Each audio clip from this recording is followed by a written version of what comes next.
जिंदगी गुजार रहे थे कि अगर वो टाइटन्स वापस आ गए तो ये दीवार उनको सेव करेगी। लेकिन अब 100 सालों से ज्यादा गुजर चुके थे और लोग टाइटन्स को भूलने लगे थे और अब टाइटन्स की हिस्ट्री सिर्फ किताबों में लिखी गई कहानियों तक रह गई थी, जो बच्चों को डराने के लिए इस्तेमाल की जाती हैं। दीवार के पीछे रहने वाले लोग चाहकर भी उस दीवार को पार करके बाहर नहीं जा सकते थे, क्योंकि मूवी स्टार्ट होती है तो हमें अपोकलिप्टिक टाइम दिखाया जाता है, यानी जब आज से हजारों साल पहले इंसानों जैसे नजर आने वाले मॉन्स्टर्स, जिन्हें टाइटन्स कहा गया है, उन्होंने पूरी दुनिया को डिस्ट्रॉय कर दिया था और उनसे डर कर इंसानों को अपनी जान बचाने के लिए अपनी ही बनाई गई दीवारों के पीछे सरवाइव करना पड़ रहा है। और वो लोग दीवार के पीछे इस उम्मीद पर जिंदगी, गवर्नमेंट ने टाइटन्स के डर से दीवार के पास जाना भी डिसअलाउ किया हुआ था और इस तरह से लोग बुरे लाइफ यानी मुश्किल में भी जिंदगी गुजारने पर राजी हो गए। दीवार के अंदर की दुनिया को 3 हिस्सों में डिवाइड किया हुआ था। एरिया नंबर 3 फार्मर्स और वर्कर्स का था, जो खेतों में काम करके सरवाइव करते थे।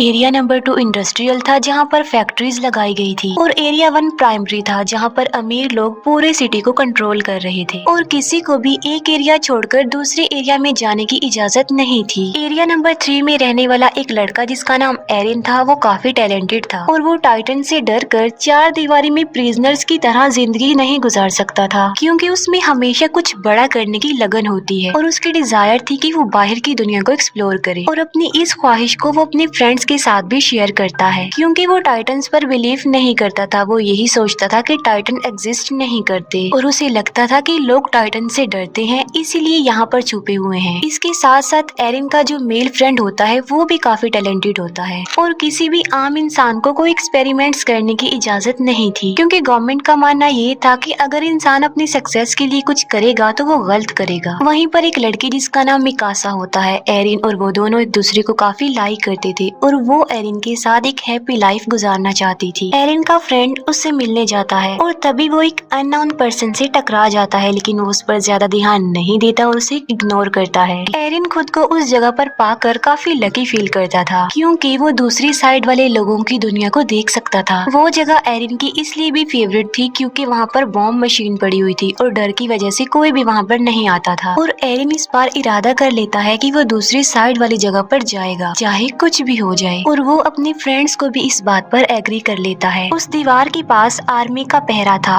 और वो फर्स्ट टाइम सोल्जर्स की नजरों से बचते हुए उस दीवार के काफी करीब आ जाते हैं, लेकिन इससे पहले कि वो आगे बढ़ते वो पकड़े जाते हैं। उन सोल्जर्स का लीडर उन लोगों को बचा लेता है, क्योंकि वो लीडर एरिन को काफी लाइक करता था और उन्हें पता था कि एरिन काफी इंटेलिजेंट है और वो एरिन के इस पैशन को अंडरस्टैंड भी करते थे। अभी वो लोग ये बातें डिस्कस कर ही रहे होते हैं कि जमीन कांप उठती है और जब वो दीवार के ऊपर देखते हैं तो उन्हें यकीन नहीं आ रहा होता जो वो देख रहे होते हैं, क्योंकि पहली बार इतने खौफनाक डर से उनका सामना जो हो रहा था और वो एक मॉन्स्टर टाइटन था, जो कि टाइटन से कई ज्यादा पावरफुल और बड़ा था। और ऐसे मॉन्स्टर्स को जायंट्स कहते हैं और वो उस दीवार से भी काफी बड़ा होता है और आग का बना होता है। और उस वक्त वो आग निकाल रहा था और अपने इतने बड़े बड़े पाँव का इस्तेमाल करके वो दीवार को तोड़ने लगता है। वो लोग काफी डरे हुए और काफी हैरान होते हैं। आग के अटैक से काफी बुरा हाल हो चुका था। लीडर एक सोल्जर को ऑर्डर देता है कि वो बॉम्बिंग करना शुरू कर दे, लेकिन वो सोल्जर उसे ये कहकर रोक देता है कि गवर्नमेंट ने हमें इन एक्सप्लोजिव का यूज करने से मना किया है। और वो जायंट काफी बड़ा होल करके हवा की तरह गायब हो जाता है और वहाँ पर तूफान आने से पहले जैसी खामोशी छा जाती है और देखते ही देखते वो टाइटन्स मॉन्स्टर्स दीवार के उस होल से बाहर आने लगते हैं। दिखने में तो वो बिल्कुल इंसानों जैसे लग रहे थे, लेकिन इंसानों की निस्बत वो काफी लंबे चौड़े थे और इंसानों को देखकर उनके फेस पर इविल स्माइल होती है कि जैसे वो इंसानों को अपना खाना समझ रहे हों।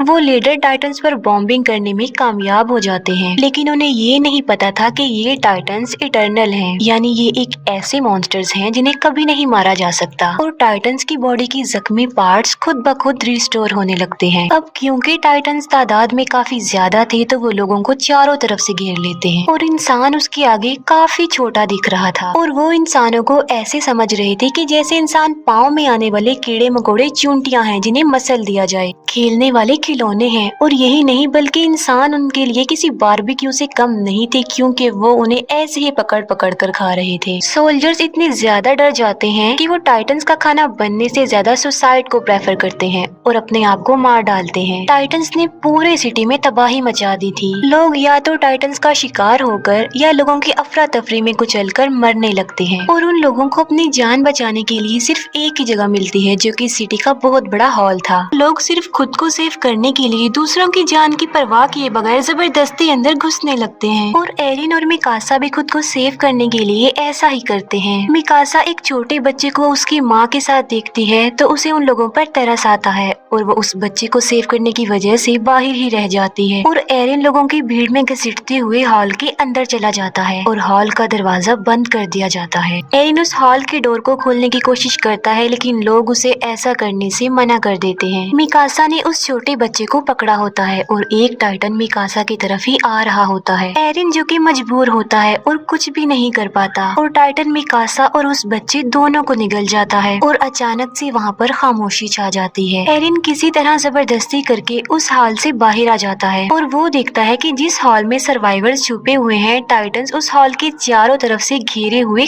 खड़े हुए हैं और टाइटन्स उस हॉल की छत को तोड़कर लोगों को खाने लगते हैं और तेजी से लोगों का खून बहने लगता है जैसे खून की नदी बह गई हो। हालात से तंग एरिन सिटी की तरफ आगे बढ़ जाता है। इसके बाद हम 2 साल बाद के टाइम को देखते हैं, जहाँ हमें एरिया 2 यानी इंडस्ट्रियल एरिया दिखाया जाता है। ये लोग सेफ थे क्योंकि मजबूत दीवार की वजह से जायंट के हमले से बच गए और जो लोग पिछले हमले के सर्वाइवर्स थे वो भी यहाँ आकर बस गए, क्योंकि एरिया 3 यानी लेबर्स एरिया में अभी भी टाइटन्स थे। अब क्योंकि उस एरिया में आने से लोगों की आबादी बढ़ गई थी तो खाने पीने की किल्लत पड़ जाती है, लोग भूख की वजह से मरने लगते हैं। अब एरिया 3 के बाकी सर्वाइवर्स के पास बचने का सिर्फ एक ही रास्ता था और वो था अपने एरिया को टाइटन से बचाने का, यानी टाइटन्स का मुकाबला करके वो अपने एरिया को बचा सकते हैं। टाइटन से लड़ने के लिए सोल्जर्स की एक टीम तैयार की जाती है जिनको 2 साल की सख्त ट्रेनिंग दी जाती है। अब इसमें एरिन और उसका फ्रेंड भी पार्टिसिपेट करते हैं क्योंकि मिकासा की मौत का बदला लेना चाहते थे वो लोग। एरिन को मिकासा की डेथ पर गिल्ट था कि उसने मिकासा को नहीं बचाया। उन लोगों को एक कमांडर लीड कर रहा था जिसका नाम कुबाल था। कमांडर कुबाल प्लान बनाता है कि वो अपने मिशन के लिए रात के अंधेरे में निकलेंगे। उनका मिशन ये था कि वो एरिया 3 के बड़े होल जहाँ से वो टाइटन्स आए थे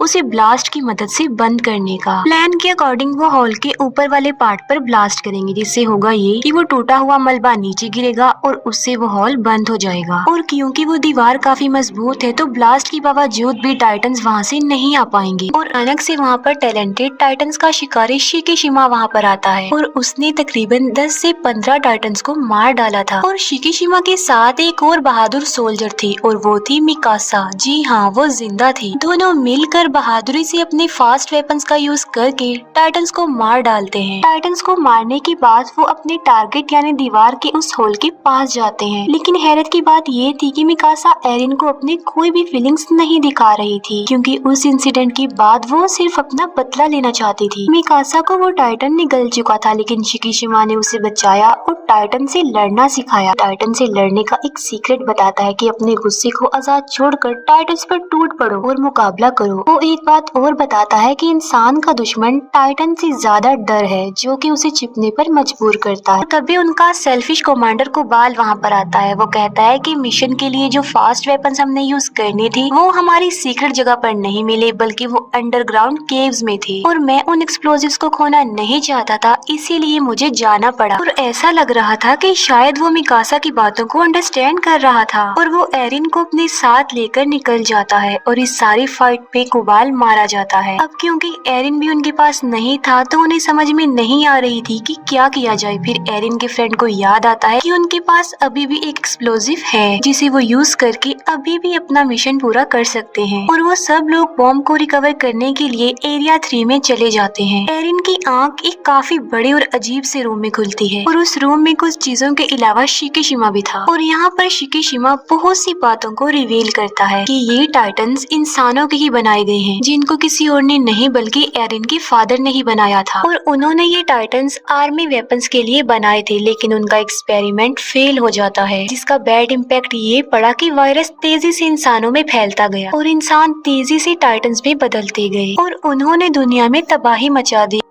ये सिलसिला ऐसे ही चलता रहेगा, कभी नहीं रुकेगा। और मुसीबत की बात ये है कि ये टाइटन्स बगैर कुछ खाए पिए भी जिंदा रह सकते हैं, यानी ये कभी भी मरने वाले नहीं हैं। और इन्हें मारने का सोल्यूशन सिर्फ और सिर्फ एरिन के फादर के पास था, जो उनके साथ ही मर गया। और अगर गवर्नमेंट उन्हें इन एक्सपेरिमेंट से ना रोकती तो शायद आज टाइटन्स को मारने का कोई तो हल होता। और एरिन के फादर ने अपने बेटे को ही चूज किया, जिसके अंदर उस वैक्सीन को इंजेक्ट किया ताकि वो लोगों की हेल्प कर सके और टाइटन्स के अगेंस्ट लड़ सके। और एरिन कभी भी नहीं मर सकता और जब चाहे वो जायंट में बदल सकता है। शिकिशिमा ये भी बताता है कि ये वही है जो गवर्नमेंट के अगेंस्ट है और उसके साथ ही नहीं वेपन्स चुराने की कोशिश की थी। एरिन शिकिशिमा के बातों से इम्प्रेस होकर उसकी हेल्प करने के लिए रेडी हो जाता है। एरिन के पार्टनर्स किसी तरह टाइटन से बचकर बॉम्ब के पास जाते हैं और बॉम्ब को ट्रक पर लोड करने के बाद वो दीवार की तरफ बढ़ते हैं, लेकिन रास्ते में ही शिकिशिमा उन्हें रोक लेता है। उसका प्लान ये था कि वो इस बॉम्ब की मदद से एरिया 2 पर अटैक करके उसे डिस्ट्रॉय कर देगा और दीवार गिर जाने की वजह से लोगों को ना चाहते हुए भी टाइटन से लड़ना पड़ेगा। और जब वो टाइटन्स को मारने में कामयाब हो जाएंगे